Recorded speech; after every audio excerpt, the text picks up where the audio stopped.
Udin pa. Tapos, tama ano yun na.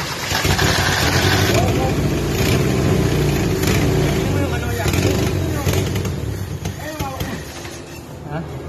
Ilaro-laruin mo. Ilaro-laruin mo. Baka tayo ng insito. Kaya yun.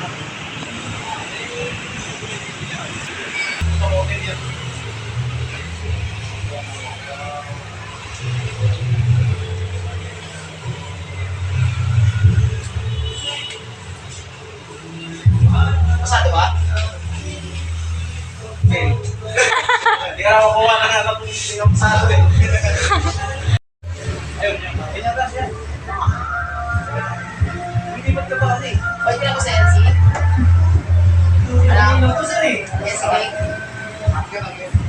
Bayad na, bayad na. Ha? Ang haba ng buhok mo dito ah.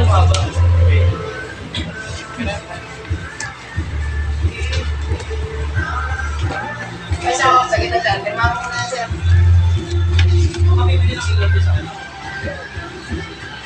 Pipirmahan pa? Pirma mo na rin yun sir. Gitan daw. Process pa. Pirma mo na sir. Kita ko.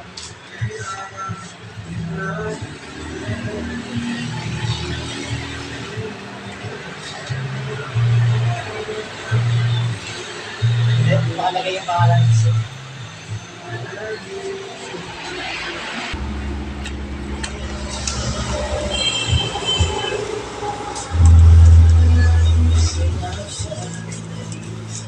Ano yun? Yung ano, package. Ilaw. Ano po ito eh? Magandang araw sa ating lahat. Ang ating topic ngayon ay paano kumuha ng automotive in situ. Kanina galing kami doon sa school. Dito lang kami dito kami San Pedro, nag-aaral ako sa Laguna. Para ito sa mga gustong kumuha ng mga in situ. Ang automotive, bago ka makakuha ng in situ, meron siyang pagdaanan na NC1, tapos in situ. Ngayon, paano kumuha ng NC1 in situ? Ang mga requirements, kailangan ng birth certificate, tapos yung iba, kailangan ng barangay clearance, tapos passport size na 2x2, tapos practicing COVID-19 yung nasa. Siyempre ang unang-una yung gawin, pumunta sa school, sa mga paaralan na kung saan ay accredited ng TESDA.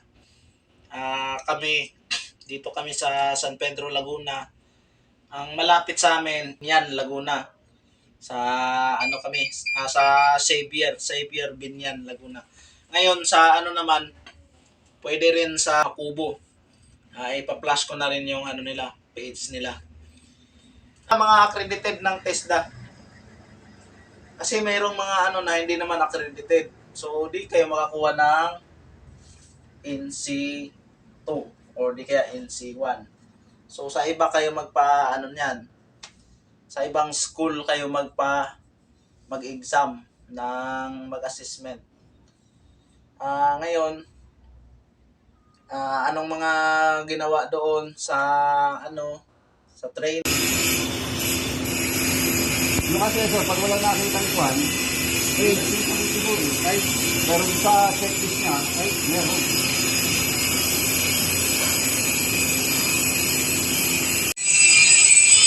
Mali, tama.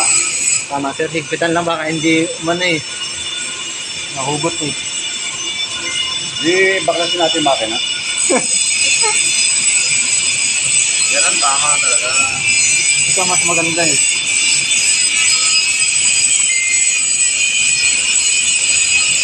Ito ba, nakatago lang. Kung gumagamit ka, nakailang automotive na. Tinago lang. Yung assessor, pag walang nakita ni Kwan, Okay. Right? Pero sa checklist niya, meron.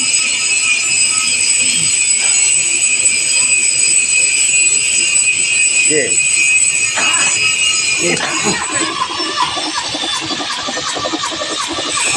Up, ganda na. Hindi tumaas, bumaba eh. Nagpag-ano niya eh. Bakit yun? Hindi, okay na eh. I-release mo muna. Kung saan sa pinakamataas, sige. Sige pa. Oh, Yup. Wala, hindi. bumaba. Bakit mo? Siyempre, pag TESDA, actual kayo magpapaandar ng makina. Ang una yung may ano din, may theory din. Ang theory, mga sabihin nating 30%, ganun. Tapos 70% actual. Depende, merong 20% na theory, tapos 80% na actual. Basta mas mataas yung actual doon. At sa automotive, pag NC1, training na gagawin, yung mga bagong sasakyan na galing sa factory, titingnan ninyo kung may mga sira, ganun. Yun yung tinatawag natin na pre-delivery inspection. Galing sa factory, galing sa inassemble siya, tapos i-check mo lahat dito pa bago na sasakyan. Pati yung gulong, yung mga tire pressure, tapos mga scratches, check mo na pati mga vehicle number, lahat basta nasa lahat ng sa ano niya, papailaw ba yan, ano ba, lahat. Yun yung sa automotive NC1. Ngayon pagdating natin sa automotive NC2, yun na yung actual kayo magbabaklas, magbabalik ng makina. Ang una nyo babaklasin, tapos ibabalik, doon familiarization ng mga parts ng makina. Magbaklas ng transmission, yun, medyo mahirap din yun. Tapos ibabalik yung transmission. Tapos lahat ng may kaugnayan sa makina ng sasakyan. Yung pinag-aralan pala namin, yung makina na 4K engine. Yun. Yung 4K engine, yung ipa-flash ko na lang dyan kung ano yung 4K engine. Yung ginagamit ni FPJ na pag siya may shooting si FPJ. Yun. 4K engine yung pinag-aralan namin. Medyo hindi naman siya kasi ngayon mga electronic na. Ayun, sa ganyan yan yung pinag-aralan namin doon sa school namin. Ngayon, comment kayo dyan kung yung sino yung mga nag-aaral dyan sa inyo ng automotive, kung anong makina yung ginamit ninyo. Ayun, di ko rin makalimutan yung mga karburador, kakalasin nyo. Siyempre, kasama yun doon para tumakbo yung makina. Karburador, tapos starting motor, kakalasin nyo yun, babalik nyo isa-isa, kakalasin nyo yung mga lahat ng parts nya. Tapos sa brake, magsusukat tayo, gagamit tayo ng caliper sa pagsukat ng mga sa brake nya, kung pudpud na ba, yung mga lining, ay din sa assessor natin na kung saan ay ipinasa tayo sa pagkuha natin ng in situ. Kasi kung hindi sa kanila, hindi naman tayo makakuha ng ng in situ kung hindi dahil sa mga assessor natin ng TESDA. Ayan. At higit sa lahat, at sa TESDA, magpapasalamat tayo na kung saan ay binigyan tayo ng pagkakataon na ito na makapagkuha ng in situ at magpaklas pa ng kaalaman sa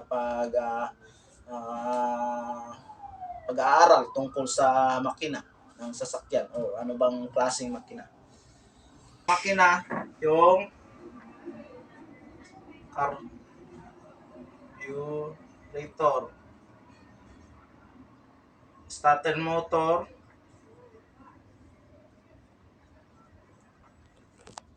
yan yung mga nyo sa pagpapaandar. Tapos wiring. Wiring. I-ano nyo sa wiring, malawak din yung wiring. Sa wiring naman, wiring, meron tayong horn, headlight, tapos hazard, reverse. Ayan. May ano pa ba? Signal.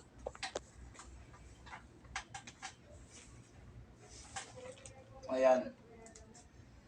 Tapos sa wiring, mga ignition. Galing yan sa ignition na wiring. Ayan, dito sa makina, nakapaloob din pala yung charging system natin. Charging. Or yung alternator.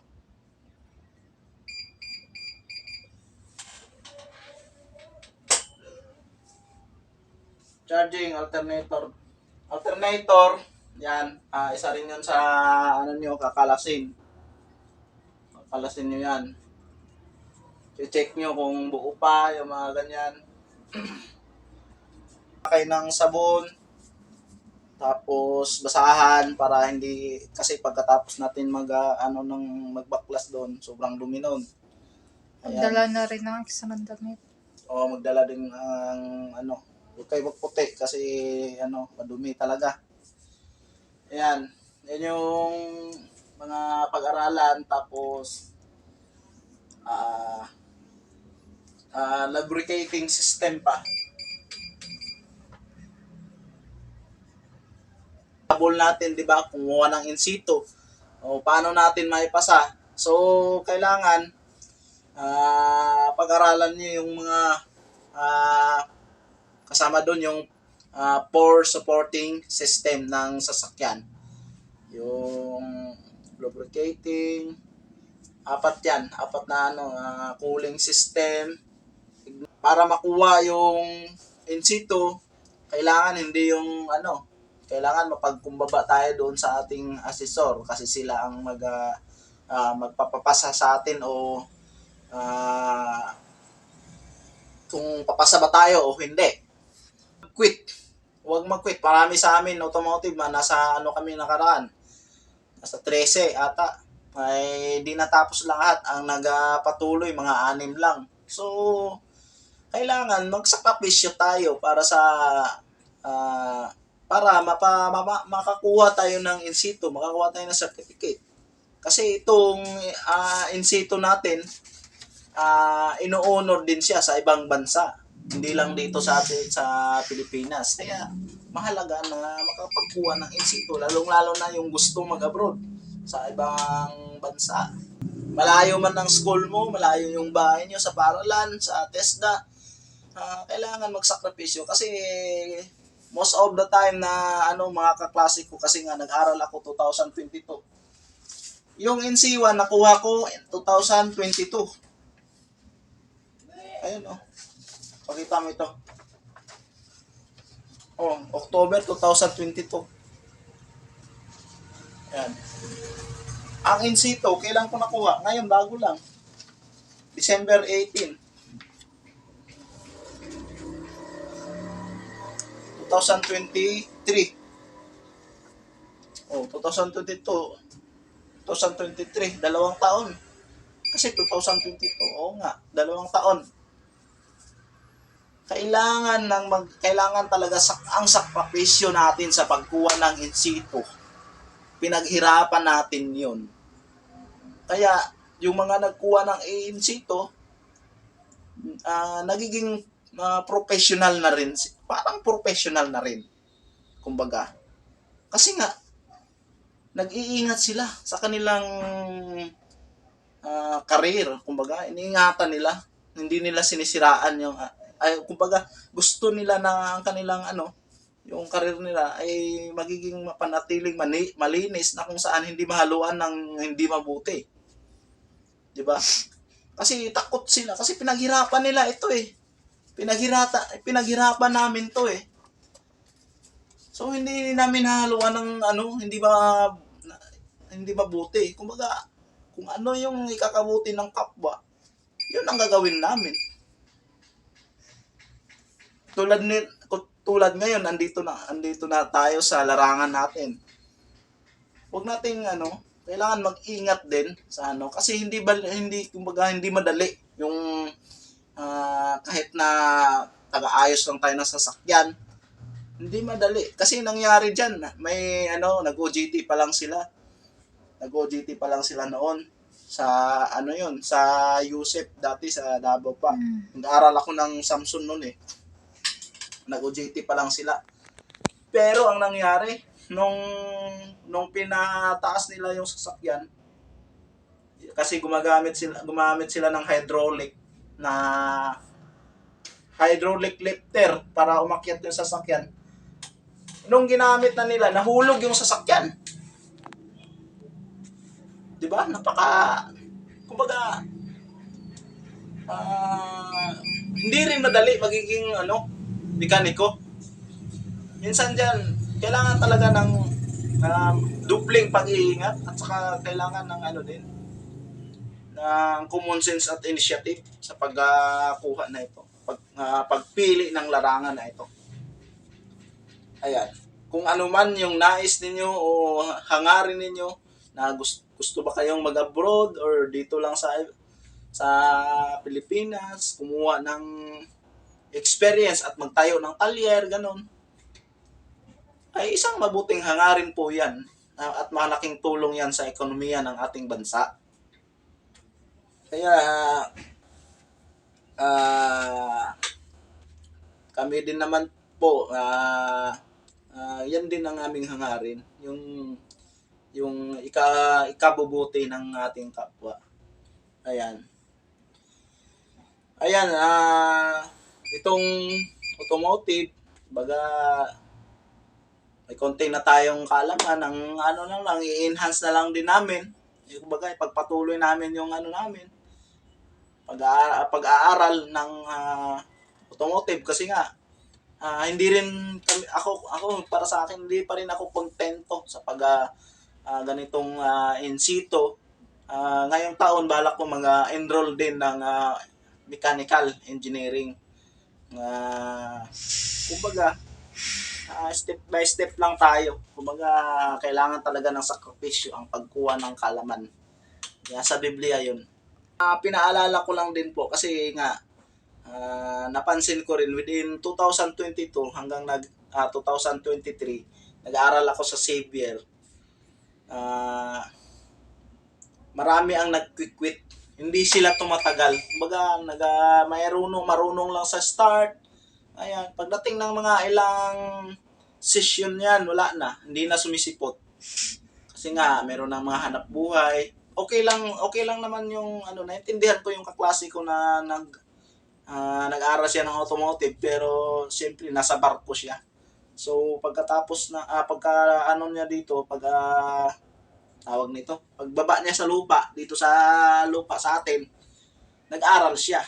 Pero hindi niya natapos yung schooling kasi nga nasa abroad na nagsakay na siya uli ng barko. Ayun, naintindihan natin yun. Kumbaga, pero yung iba na hindi pa nga natuto, kunti pa lang yung nakuwang kaalaman, nag-quit na kagad. So, better luck next time. Kailangan nating mag-aral uli, ganun.